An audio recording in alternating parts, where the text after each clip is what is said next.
నేను చూస్తాను. లోపలికి ఒక్కొక్క దంపతులకి పంపిస్తాం, వాళ్ళతో వేయించేసి పంపించిన తర్వాత ఇక్కడ తర్వాత విశేషిస్తామండి. ఐదుగురు పండితులు వచ్చి ఈ ప్రతిష్టని నిర్వహిస్తాం. ఉదయం నుంచి కూడా పూజలు జరిగాయి, రాత్రి 3 గంటల నుంచి కూడా పూజలు జరిగాయి. ఇప్పుడు ప్రతిష్ట కార్యక్రమం మరికొద్ది క్షణాల్లో జరగబోతుంది. ఈ విషయాలన్నీ కూడా ఈ రోజు స్వామి దారి ఇవ్వండి స్వామి, మరి దారి ఇస్తే మిగతా పనులు జరుగుతాయి. శ్రీ గురుభ్యో నమః. జగతః పితరౌ వందే పార్వతీ పరమేశ్వరౌ. ఓం నమ శివాయ.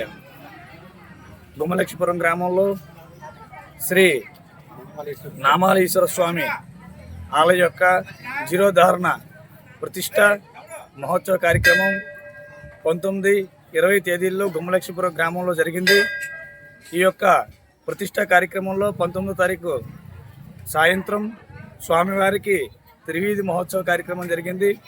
అదేవిధంగా తిరువీధి అనంతరం యాగశాల వద్దకు స్వామివారిని తీసుకుని వచ్చి ఇక్కడ యాగశాలలో దంపతులకి కంకణధారణ, మహాగణపతి పూజ, అదేవిధంగా స్వామివారి యొక్క జలాదివాస కార్యక్రమం, క్షీరాదివాస కార్యక్రమాలు, అలాగే పంచశయ్యాదివాస కార్యక్రమాలు వేద పండితుల సమక్షంలో ఇక్కడ అష్టదిక్పలి కార్యక్రమం జరుపుకొని 19వ తారీఖు యొక్క రాత్రిపూట కార్యక్రమాన్ని, సాయంత్ర కార్యక్రమాన్ని నిర్విఘ్నంగా పూర్తి చేసుకుని, అదేవిధంగా బ్రాహ్మీ ముహూర్తంలో స్వామివారికి శుభలగ్నంలో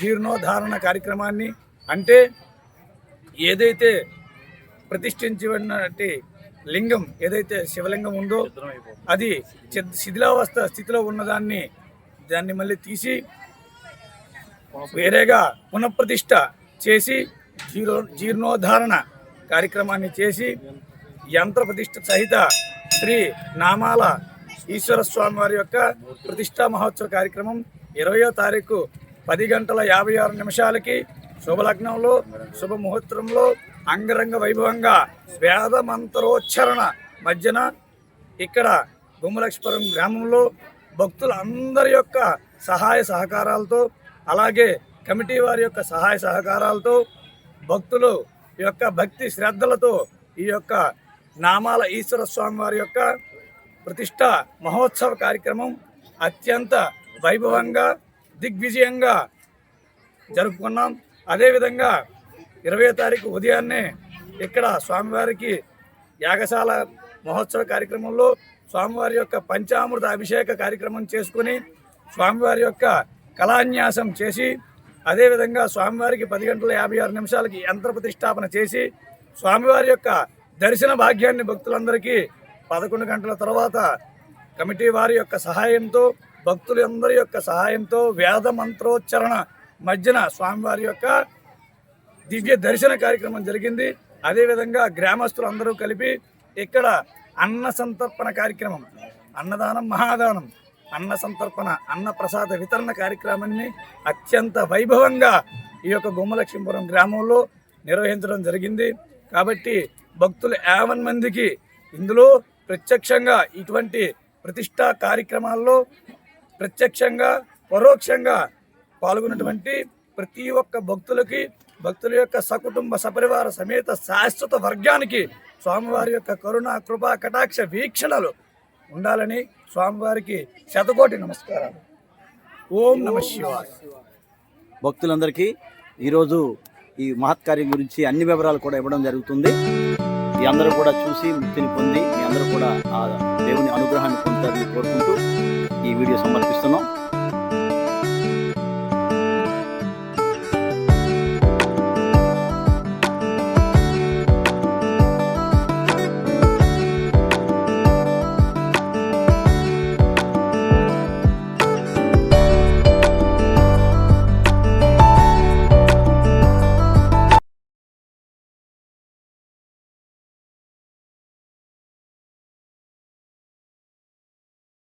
నామాలేశ్వరుని ఏకశిల శివలింగ ప్రతిష్ట కార్యక్రమం అనేది కొద్దిసేపటి క్రితం జరిగింది.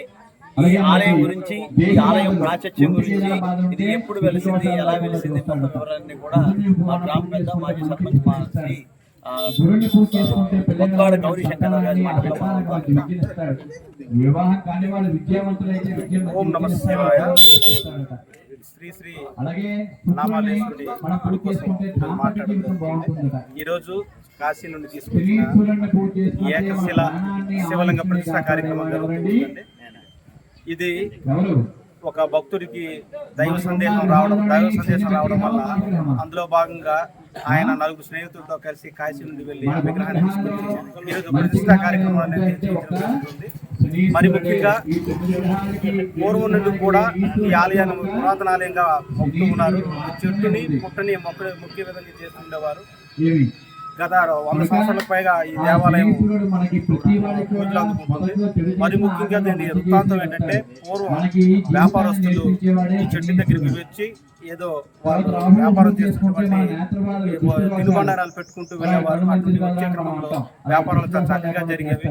అప్పటి నుండి కూడా ఈ దేవుడిని స్మరించుకుంటూ పోయేవారు. మరి ముఖ్యంగా కాలక్రమేణా శ్మశానానికి ఆనుకుని ఉండడం వల్ల ఆ మహాశివుని నామాలేశ్వరునిగా పిలవడం కూడా జరిగింది. ఈ రోజు ఇంతగా అభివృద్ధి చెందడానికి గల కారణం ప్రజలందరూ కూడా సహకరించడం వల్ల ఈ రోజు మరి ముఖ్యంగా సుందర లక్ష్మణరావు గారి వ్యక్తి సంకల్పం అనేది ఆయనకి దేవుని సందేశాన్ని రావడం వల్ల ఈ రోజు ఈ కాశీ నుండి ఏకశిల శివలింగాన్ని యంత్ర సహిత ప్రతిష్ఠా కార్యక్రమం అనేది జరుగుతుంది. మరి ముఖ్యంగా ఈ రోజు ఈ అన్న సమారాధన కార్యక్రమాన్ని కూడా మంచి ప్రసాదరావు గారు ముందుకు రావడం కూడా చాలా మంచి కార్యక్రమం. ఎప్పటి నుంచో ఇక్కడ కొండ మీద ఆనుకుని ఉండడం వల్ల కొండ గ్రామ ప్రజల సహకారంతో ఇంత నిర్మాణం చేపట్టడం. Thank you sir.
దర్శనం చేసుకున్న తర్వాత స్వామివారి లింగాన్ని చూడండి.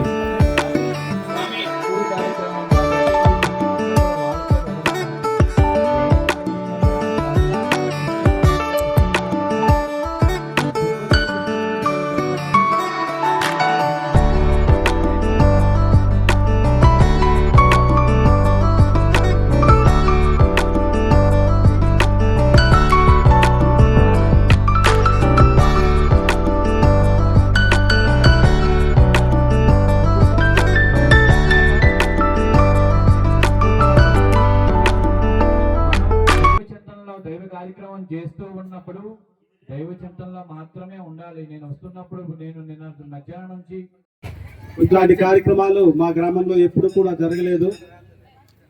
5గురు వేద పండితుల సమక్షంలో ఈరోజు ఇట్లాంటి బృహత్కరమైన కార్యక్రమాలు జరగడం అనేది చాలా ఆనందంగా ఉంది. మా భూమి కూడా పతిత పావనంగా మారిపోయింది సార్. చాలా ఆనందంగా ఉంది. ప్రజలు 50 మంది కూడా చాలా కార్యక్రమాలు చేశాము చూసాము, కానీ ఇంత ఘనంగా నిర్వహించడం అనేది మొదటిసారిగా భావిస్తున్నారు సార్. ఆ క్రెడిట్ మొత్తం కూడా మా రథసారథులు దైవజ్ఞులు రవికుమార్ శర్మ గారికి అందుతుందండి. అతని సారథ్యంలో సాయి కుమార్ శర్మ గారు అలాగే మిగిలిన 3 వేద పండితులు కూడా చాలా చక్కగా నిర్వహణ చేశారు. వారికి మా గ్రామం తరఫున అలాగే మా ప్రజల తరఫున కూడా ప్రత్యేక ధన్యవాదాలు తెలియజేసుకుంటున్నాం సార్. అలాగే ఈ కార్యక్రమంలో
ఎంతో మహత్తరమైనటువంటి కార్యక్రమం చేశారు. చాలా సంతోషం. ఇంత ఐక్యతతో చేసినటువంటి ఇక్కడ ఈ కార్యక్రమంలో విశేషం ఏంటంటే అందరూ కూడా కులభేదం లేకుండా చేసేటువంటి కార్యక్రమం చాలా ఆనందదాయకమైంది. ఇంత ఆనందదాయకమైన కార్యక్రమాన్ని నడిపించాలి, ఇలా చేయించాలి, ఇలా చేస్తే బాగుంటుంది, ఈ కార్యక్రమం చేయాలి సంకల్పించినటువంటి సంకల్పకర్త ఆయన ముందు అందరం కూడా ధన్యవాదాలు చెప్పాలి. జిల్లా ప్రజలకి, మన రాష్ట్ర ప్రజలకి అందరికీ కూడా అటువంటి పుణ్యఫలం లభిస్తుంది, ప్రజలంతా కూడా సుఖ సంతోషాలతో ఉంటారు అనేటువంటి తలంపు ఆయనలో కలిగింది. ఆ తలంపుకి నేను నిజంగా పరమేశ్వరుని చూసి పాదాలను చేసుకుంటున్నాను, పరమేశ్వరుని కోరుకుంటున్నాను.